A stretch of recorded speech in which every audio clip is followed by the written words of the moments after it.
La résolution préparée par l'Ukraine et ses alliés européens reconnaît qu'il est urgent de mettre fin à la guerre cette année et demande le retrait immédiat des troupes russes du territoire ukrainien ainsi que l'arrêt des hostilités menées par la Russie.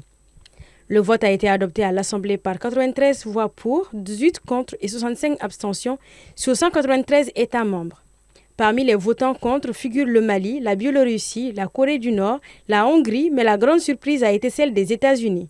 Alors que l'administration de Joe Biden avait toujours soutenu Kiev, l'administration de Donald Trump met en avant son changement radical de politique. Les États-Unis ont de leur côté soumis à l'Assemblée une résolution concurrente à celle de Kiev, réclamant la fin rapide du conflit sans condamnation de Moscou ni défense des frontières de l'Ukraine. Le texte américain a été adopté par 93 voix pour, 8 contre et 73 abstentions et aucun pays européen n'a utilisé son veto.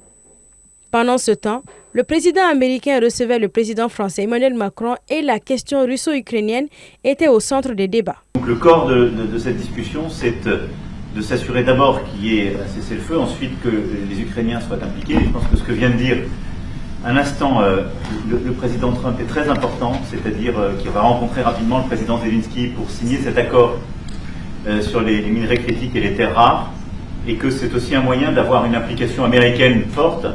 Les Européens sont prêts à prendre leur charge sous des formes diverses de soutien à l'armée ukrainienne, de présence y compris pour s'assurer que la paix soit durable. Well, it'll be Europe is going to make sure that nothing happens. I don't think it's going to be much of a problem. I think once we settle, there's going to be no more war in Ukraine, and you're not going to have it's not going to be a very big problem. That's going to be the least of it. De l'autre côté, le président russe Vladimir Poutine a affirmé que les Européens peuvent participer au processus de règlement du conflit en Ukraine. Для того, чтобы решать сложные и даже острые вопросы, в том числе на украинском треке, и Россия, и Соединенные Штаты должны сделать первый шаг. В чем он заключается? Этот первый шаг должен быть посвящен повышению уровня доверия между обоими государствами.